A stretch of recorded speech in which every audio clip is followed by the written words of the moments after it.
Y ahora, en Extrema 92.5, diálogos con Alejandro Martínez. Este día, nuestro invitado, el economista Rafael Correa.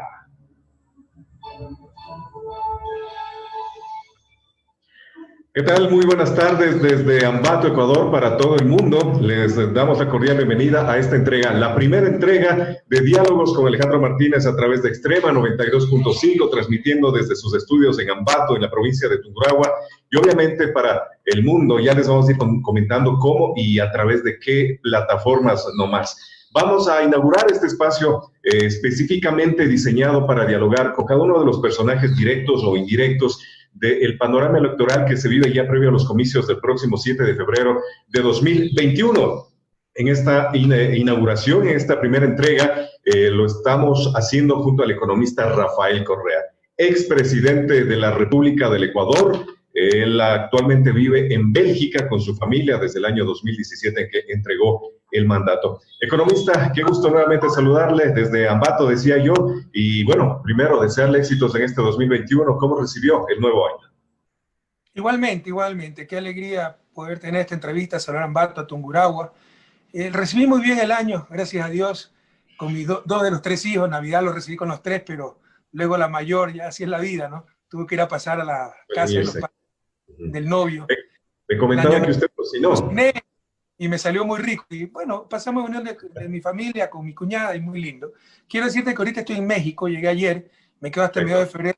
Me invitaron a dar una maestría en una universidad mexicana. Entonces, de aquí, pues, un inmenso abrazo a Ambato, Tungurahua, y pese a los duros momentos que estamos atravesando, es una crisis durísima, es de los peores años de la historia de la humanidad y la crisis más grave de la historia del país. Pero hay que tener fe, que las cosas irán mejor y que si tomamos las correctas decisiones, pues 2021 será un año de recuperación, de prosperidad, de dignidad, de seguridad, de paz en unión con nuestras familias. Esperamos que así sea, economista. Y bien lo decía usted, ¿no? Crisis sanitaria, crisis económica, crisis de corrupción y posiblemente una crisis electoral. Digo posiblemente, ¿no? A propósito de ello, ¿qué le parece si empezamos por ahí? ¿Cómo ve usted el panorama electoral a propósito de la destitución primera de Diana Tamain, Enrique Pita, José Cabrera y Luis Verde Soto, consejeros del CNE? Era un espectáculo triste, vergonzoso. Si fuéramos politiqueros con alma pequeña, que no nos interesa el país, hasta nos pondríamos contentos porque nos está dando la razón. Esas son las consecuencias del 7 veces sí, del Trujillato, se los advertimos, se iban a repartir la patria cual botín entre piratas, no iban a poner a los mejores, iban a poner a los peores, siempre y cuando pues sigan consignas. Nos llenaron de mediocres, se repartieron Consejo Electoral, Tribunal Contencioso Electoral, todas las instancias. Nos quedamos cortos, ¿no? Porque Trujillo se declaró hasta emperador. En lugar de mandarlo a un manicomio al pobre hombre, lo aplaudió cierta prensa, destituyó Corte Constitucional, declaró vacancia constitucional. Eso no existe en Estado de Derecho. Pero por perseguir a Correa aplaudieron, por destruirnos a nosotros, destruyeron a la patria. Y gracias a Dios no han logrado destruirnos a nosotros. Pero no, me entristece profundamente. Nadie recuerda el retorno de la democracia. A mí me decían autoritario, dictador, porque no me sometía a los grandes medios de comunicación, a los banqueros. Pero con nosotros, cuando tuvo problemas de inscribirse en Lazo, Noboa, quien quisiera participar en elecciones, y ahora es poco menos que un milagro que nuestro binomio se haya podido inscribir. Solo el 25 de diciembre, nos inscribimos el 18 de septiembre, solo el 25 de diciembre tuvimos la inscripción en firme, y ahora esta pugna, que es por la candidatura de Noboa, no se engañen, como las encuestas del gobierno les da que podemos ganar una sola vuelta, ha fracasado. ¿Qué hay detrás de esto, economista? Meterlo a la fuerza Noboa. El Tribunal Contencioso Electoral está dominado por el gobierno de Noboa, el Consejo Electoral por Lazo y Nebot, y de ahí viene la pugna. Una pugna que está la democracia, que nos debe entristecer a todos los ecuatorianos. Hay dos versiones, economista. Una, lo que usted acaba de mencionar, ¿no? De que se trata más bien de lograr que, en este caso, si ingresara Álvaro Noboa, pues le restara votos al candidato Lazo, que está también entre los lugares preferenciales de acuerdo a las encuestas. Y la otra más bien que es una movida desde el correísmo para facilitar la ganancia en primera instancia y primera vuelta de Andrés Arauz. También es culpa de Correa, entonces, que entre Noboa. Increíble, ¿no? Cuidado, dice también Capitolio de Estados Unidos, Correa. No, ya le voy a preguntar eso al final. Me parece muy interesante su opinión. ¿No? La realidad, como dicen en mi tierra, la realidad real, es que hay una pugna del gobierno Lasso, porque no es correcto. O sea, ellos meten a Noboa para forzar una segunda vuelta, porque Noboa destroza a Lasso, pero le quita un poquito a todos los candidatos, le quita 1 o 2 puntos a Andrés Arauz también, ¿no? Le quita mucho a los demás candidatos, y con eso pues aumenta la probabilidad de una segunda vuelta donde desesperadamente el gobierno quiere unir a todos contra nosotros, porque hemos sido los únicos reales opositores. Esa es la realidad. Noboa está en este momento apoyado por el gobierno, apoyado por el Tribunal Contencioso Electoral, y Lasso y Nebot están apoyados por el Consejo Nacional Electoral, y de ahí la pugna. En otras palabras, el gobierno le metió la puñalada a Lasso y quiere meter a Noboa, seguramente con asesoramiento extranjero y de ciertas embajadas, como jugada desesperada para forzar una segunda vuelta. Y si no llega a entrar Noboa, pues Lasso continuará siendo el candidato del oficialismo. ¿Cómo ve usted las encuestas al momento? Usted siempre hablaba de que no confía mucho en ellas, pero ¿cómo ve la situación ahora que sobre todo Andrés Arauz y Carlos Rabascal están entre el primer y el segundo puesto de preferencia? Por el contrario, yo soy estadístico, creo en la estadística, en las encuestas, pero bien hechas. Claro, usted decía que no creía en muchas de ellas, ¿no? Es que el nivel técnico de las encuestadoras ecuatorianas, y algunas veces el nivel ético, es terrible. Por ejemplo, Sedato, usted le pasa un dinero, un billete, yo lo he visto, no me lo han contado. En el caso de la encuestadora de Pérez. Y si le dice que ponga que está ganando Gustavo Larrea, pone que está ganando Gustavo Larrea. Yo lo viví cuando trabajé en Ferespa un tiempo corto, ¿se acuerda ese centro de exposiciones, centro ferial? Créame que le daban gratis un local a Sedato y ponía que 20 millones de dólares en negocio, 50.000 visitantes, y todo era mentira, o sea, se vendía por un plato de lentejas, ¿no? Ya creo que eso está más que demostrado. Entonces yo creo en las verdaderas encuestas, y de hecho hay que legislar al respecto, porque no entendemos la importancia de la verdad, la importancia de la información. En eso se fundamenta la democracia y el desarrollo, porque sin verdad, sin información, no tomamos las correctas decisiones colectivas. En Estados Unidos hay leyes muy fuertes que encuestas que tienen más de cierto margen de acción ya intolerable, cierto margen de error, perdón, se eliminan esas compañías. No pueden seguir siendo compañías encuestadoras, atentaron contra la fe pública, por voluntad o involuntariamente. Pero en Ecuador no tenemos esa clase de... Pero recordemos, economista, que encuestadoras como la de Pérez, recordar usted claramente, también tuvieron márgenes de error muy grandes, ¿no? En algunos casos. Sí, tendrían que ser sancionados, no pueden equivocarse de esa manera, no pueden. Puede ser involuntario, pero tienen que garantizar el nivel técnico. En todo caso, la encuesta, la mayoría, y encuestas bien hechas que sí hay, nos ponen en primer lugar, y algunas ganando en primera vuelta, ojalá sea así, para ahorrarle tiempo, recursos al pueblo ecuatoriano. Hay que ponerse a trabajar del 8 de febrero, porque el próximo gobierno no va a recibir un país, va a recibir ruinas. Y el 24 de mayo hay que tener listo para toda la fuerza del mundo poder rescatar la economía, devolver el empleo, el ingreso al pueblo ecuatoriano. Entonces, la mayoría de las encuestas nos ponen en primer lugar. Ahora, y a propósito de ello, ya para ir cerrando el tema electoral y para complementar el tema de cómo ve usted el panorama electoral, se asevera que, claro, los recursos con los que podrían apelar a su destitución los 4 consejeros del CNE podrían dilatar el tiempo y podría saberse una respuesta poco antes de las elecciones, lo que causaría mucho más problema. Es gravísima, la situación es gravísima. Si logra su objetivo, el Tribunal Contencioso Electoral, o al menos ciertos jueces, como Ángel Torres, que se vende al mejor postor, ahorita lo tiene comprado Noboa, y por eso destituyó a los 4 consejeros, lo cual no existe en periodo electoral, ¿no? Si se logra eso, sube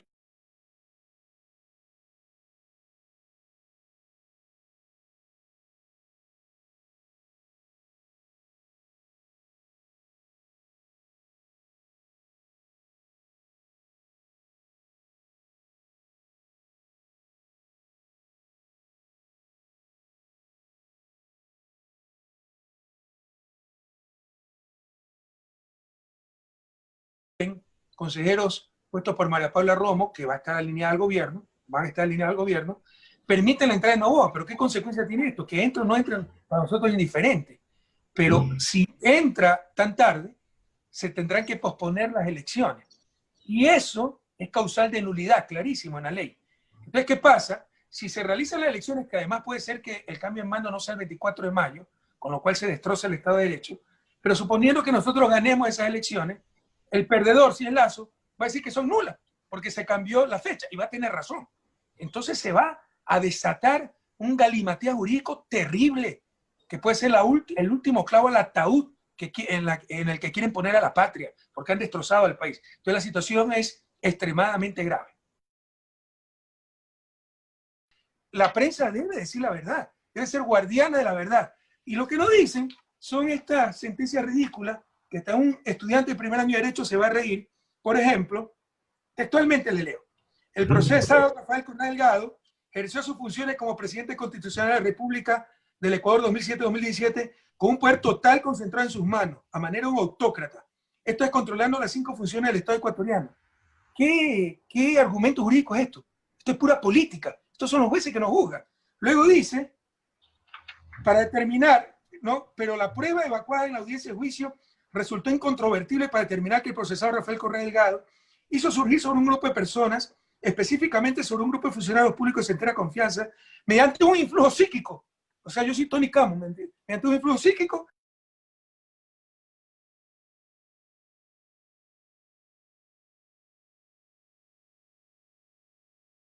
la resolución de realizar el injusto cohecho. ¿Sabe lo que esto significa? Más tarde yo lo quiero perjudicar a usted porque quiere ser candidato a alcalde, tengo poder sobre jueces y lo culpo de influjo psíquico y no tengo que presentar ninguna prueba. Luego dice, Rafael Correa Delgado y Jorge Glass, quienes dirigían el sistema de contratación pública en el Ecuador, lo dice la Constitución, el presidente y el vicepresidente no dirigen el sistema de contratación. Pero estos son los errores de esta sentencia totalmente espúrea. Y finalmente, las pruebas del tribunal de primer nivel estima indispensable referirse al menos a 4 pruebas ciertas y probadas, de especial trascendencia. A, que el procesado Rafael Correa Delgado exigió la entrega de dinero ilícito para sí mismo, fruto de los sobornos. Tan es así que en franco ejercicio de su liderazgo, dentro del entarimado de corrupción, recibió el depósito, y dice la gente, ya se fregó Correa, le descubrieron el dinero sucio. Recibió el depósito de $6.000, $6.000, en su cuenta personal, que la mantenía en el Banco del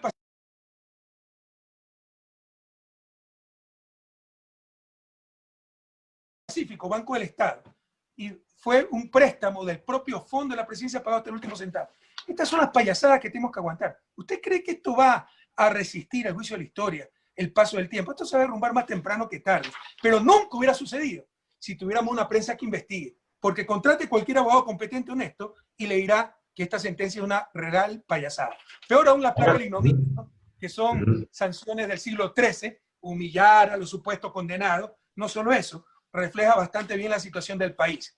Carondelet ya está vacío de visitantes, vacío de museos, vacío de las joyas que yo dejé, que recibí, pero las dejé para el pueblo ecuatoriano, pero está repleto de alambre de púas y de placas de ignominia que muy pronto serán contra los verdaderos corruptos. Ahora, y antes de pasar al siguiente tema sobre el tema de la prensa que investigue, ¿no menguó la capacidad investigativa de los medios de comunicación acá en el Ecuador la Ley Orgánica de Comunicación, que yo debo decir, yo la veo mayoritariamente positiva, pero temas como la responsabilidad ulterior no pueden ser o no pudieron ser de alguna manera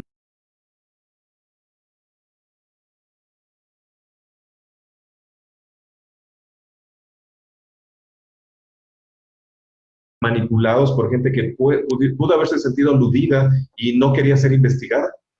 Y yo respeto las señales de tránsito. ¿Y qué me importa si la multa es 10 o $100? Solo para el que no la respeta. Entonces los que temen eso son los irresponsables que quieren decir cualquier cosa. En todas partes del mundo hay responsabilidad ulterior. No leyó hace unos meses cómo CNN, por decirle a un adolescente de 16 años, racista, y era mentira, cuando se vio el video completo, se vio que no era verdad, tuvo que ir a un arreglo extrajudicial, pero lo que pedía el adolescente era $260 millones. Esa es la responsabilidad ulterior, porque mintieron, no rectificaron a tiempo. Pero si eso hay en todas partes del mundo, es elemental para ejercer el periodismo. Y las leyes son necesarias en todo lado. Bien, economista, para optimizar el tiempo, quisiera pedirle su opinión como expresidente, como economista, sobre la posibilidad de devolverle la autonomía al Banco Central que plantea el ministro actual de Finanzas del gobierno de Lenín Moreno. Me parece una barbaridad. Por favor, aprendamos la historia ecuatoriana. Nuestro problema es que la memoria es muy frágil. ¿Sabe cuándo fue la primera vez que hicieron al Banco Central autónomo, que en verdad es privatizar al Banco Central y dárselo a los banqueros? Son autónomos de su pueblo, son autónomos del gobierno, pero bien dependientes de los banqueros y bien dependientes del Fondo Monetario, Banco Mundial, donde estos funcionarios aspiran a terminar los últimos días de su sacrificada vida, jubilarse a los 55 años ganando $15.000 y luego pensiones de $4.000, $5.000. Esa es la realidad. Vaya a ver a Ana Lucía Armijo, Fidel Jaramillo, Carlos Augusto de la Torre, los que nos quebraron, como agua, toditos fueron a parar a Washington. ¿Quieren repetirlo? ¿Sabe cuándo fue la última vez? Agárrense a la silla, 1998. En 1999 nos quebraron. Y lea mi libro, de Banana República, la No República, donde pongo, antes de ser presidente, esos fueron artículos antes de la presidencia, que uno de los factores determinantes fue la autonomía del Banco Central, que no permitió coordinar con el Ejecutivo las respuestas a la crisis. Quieren volver a esas políticas que nos quebraron en el 99. ¿Por qué? Porque quiebran los demás y ellos siguen ganando.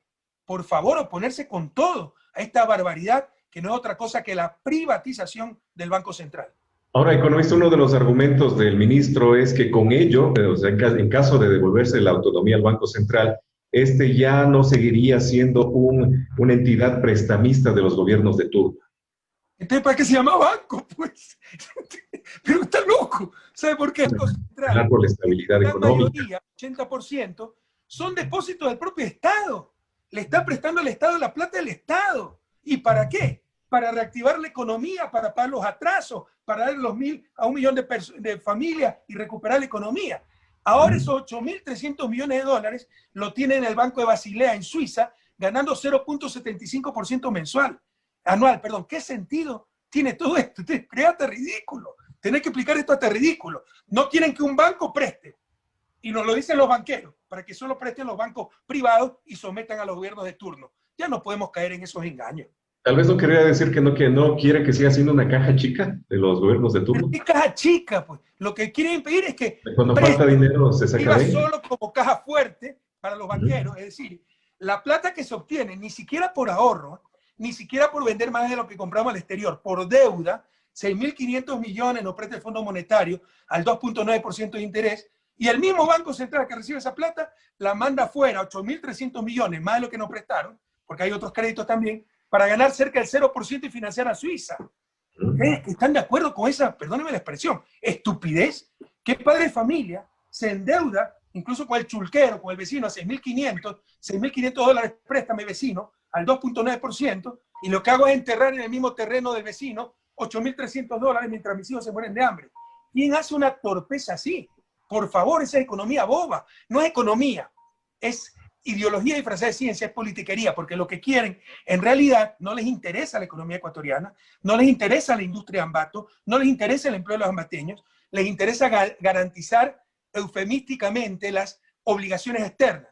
Pero por último, que garanticen las obligaciones externas públicas. No, las obligaciones externas privadas. La compra hasta de Nutella y la fuga de capitales privados. Miren lo que le pasó a Argentina. Aprendamos de la historia, por favor. Ahora, economista, avancemos un poco más. Hablemos de las reformas a la Ley de Seguridad Social y a lo laboral, que si bien serían temas que quedarían pendientes no para el siguiente Poder Ejecutivo, sino para el siguiente Poder Legislativo, ¿cómo ve usted desde su experiencia?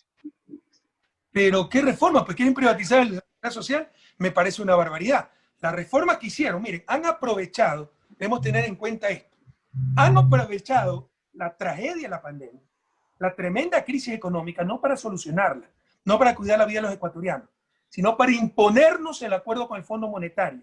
¿Por qué cree que liberaron precios de los combustibles cuando el precio internacional estaba más bajo que el precio oficial? Perdiendo plata. Porque lo que querían era privatizar la comercialización de combustible, que es lo que ya hicieron. Y por eso boicotearon la refinería del Pacífico, porque si tuviéramos refinería, se les daña el negocio de importación de combustible, que ahora es privado, ¿no? Querían flexibilización laboral, lo hicieron con la ley de apoyo humanitario, hicieron con una ley de urgencia para enfrentar la crisis. Querían privatizaciones, lo están tratando de hacer, empezando por el Banco Central.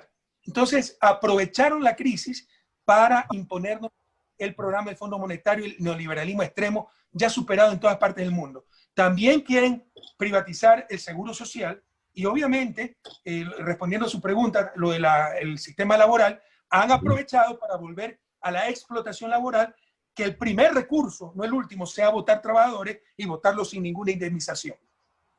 Bien, economista, igual para seguir optimizando el tiempo, quiero pedirle su opinión sobre algo que sucede en el contexto mundial, algo que usted ya hizo referencia al inicio de esta entrevista, el llamado así el asalto al Capitolio en Estados Unidos, donde he visto algunas de sus opiniones, incluso usted compara con la situación, una posible situación de si pasara lo mismo con un país latinoamericano.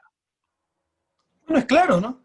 si en algún lugar los partidarios de un presidente se hubieran tomado el Congreso y estarían planificando invadir ese país si fuera un país de izquierda o que lo consideran lejano. Entonces hay una doble moral.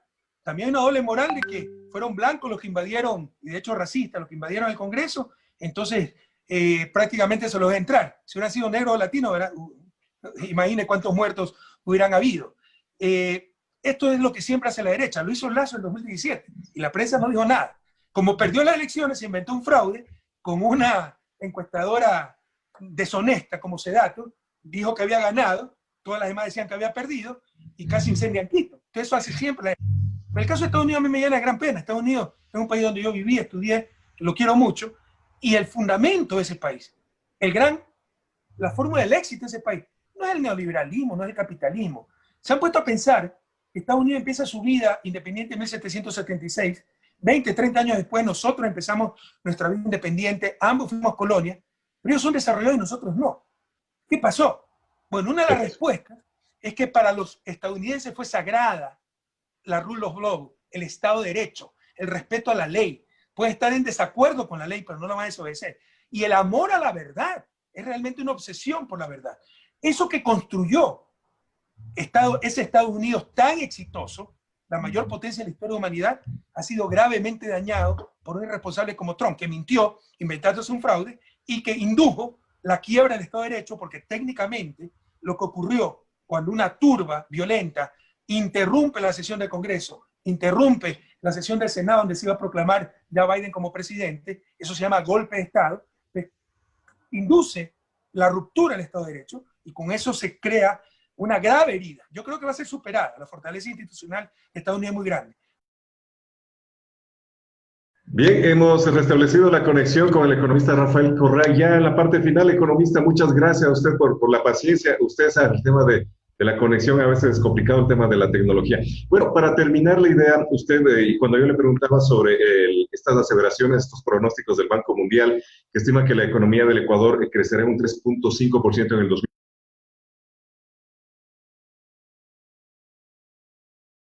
2021, y usted, bueno, primero nos decía una aclaración, una acotación, ¿no? Y nos decía que la economía es un argumento político, y este era el preámbulo a la respuesta. A ver si terminamos, si completamos la idea, por favor. Hasta donde me escucharon, pero cuando usted crece 11%, como probablemente creceremos este año, incluso sin hacer nada, el siguiente año solo toca recuperarse, porque cuando pase la pandemia la gente vuelve a trabajar, algo recuperaremos. Pero la idea de la política económica es recuperarse lo más rápidamente posible, con el menor costo, y que el costo caiga sobre los que más tienen, no sobre los que menos tienen. Y para eso hay que Andrés Arauz, Carlos Rabascal. Por ejemplo, en el 2016, al inicio del año, el Fondo Monetario hizo una previsión de que íbamos a decrecer 4.5%. Cayó el terremoto el 16 de abril, solo el terremoto nos hizo perder $1.000 millones, juicios contra Chevron, contra Occidental, que los perdimos, o que nos pusieron ellos a nosotros y los perdimos, nos obligaron a pagar $1.000 millones, esos son 4 puntos del PIB. Pese a eso, solo decrecimos 1.5% porque hicimos política de activación, y en el 2017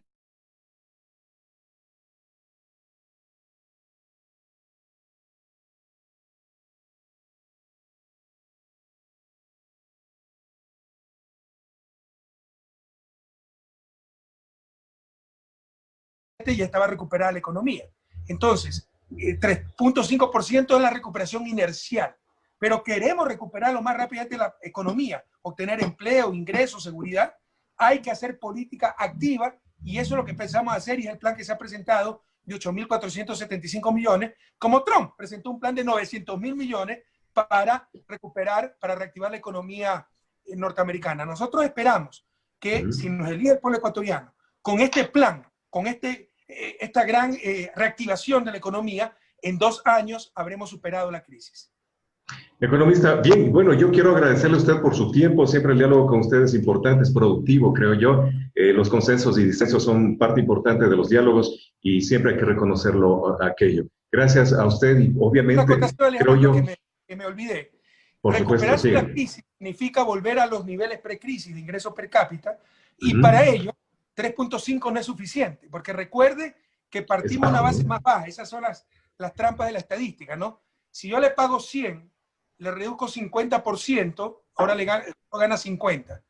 le aumento 100%, le reduce 50%, ahora le aumento 100%. Qué bien que está. No, está en los 100 de antes. Porque la base inicial sobre el cálculo de incremento es solo 50. ¿Sí me explico? Sí. Se va a reducir la economía, va a ser 3.5% ya no sobre 100.000, sobre más o menos 99.000. Entonces vamos a quedarnos en un 91.000, 92.000 millones de dólares, no los 100.000 millones originales. Para recuperar la economía hay que crecer mucho más, hay que crecer al 6-7%, y para eso hay que hacer política económica activa, que es precisamente lo que estamos proponiendo al pueblo ecuatoriano para superar esta crisis lo más rápidamente posible, con el menor costo posible, y que la paguen los que más tienen, no los que menos tienen. Y ahora falta más tiempo, ¿no? Se dice, se asevera, de acuerdo a algunos colegas suyos, expertos en temas económicos, que podríamos equiparar la economía del antes de la pandemia cerca del 2024. Nosotros creemos que en el 2023 ya estaría superada la crisis. Significa los niveles anti-pandemia. Depende de la política que aplique o no hacer nada. Grecia lleva 10 años aplicando las políticas del Fondo Monetario, que es lo que está ejecutando este gobierno, y todavía no lo recupera, no supera la crisis. 10 años. ¿Queremos hacer lo mismo? No. Vamos a las políticas que funcionaron, a las políticas que tanta prosperidad nos dieron de 2007 al 2017. Economista, muchas gracias por su tiempo. Qué pena, la conectividad no funcionó como hubiéramos querido, pero creo que se sacó el mayor provecho posible. Un abrazo desde Ambato, Ecuador. Ojalá, porque ya la entrevista parecía telegrama, ¿no? Cortándose cada rato. Bueno, sí, siempre un mensaje de optimismo. Yo soy un optimista enfermizo y espero que eso sí sea contagioso, pero realista, ¿no? Los momentos son durísimos, pero si hacemos lo que tenemos que hacer, lo correcto, elegimos correctamente el 7 de febrero, juntos recuperaremos el futuro. A Ambato, a Tungurahua, a usted, a la patria entera, pese a las dificultades, que tengamos fe, optimismo, que hay luz al final del túnel y que el 2021 será de prosperidad, de justicia, de recuperación de la dignidad nacional, de unidad, de familia, de paz. Un inmenso abrazo a todas y a todos. Nos quedamos con ese mensaje. Gracias a usted. Siempre los consensos y disensos son constructivos cuando se habla de dialogar. Cuando se argumenta, no cuando se ataca a la persona. Y cuando se deja también que la persona argumente. Respetando al otro, no con odio, no con fanatismo. Exactamente. Correcto. Y por eso aquí estamos en Extrema. Gracias. Un fuerte abrazo hasta México. El nombre nos ayuda mucho, extremismo, pero usted no es fanático. Hace un diálogo muy interesante. Un inmenso abrazo.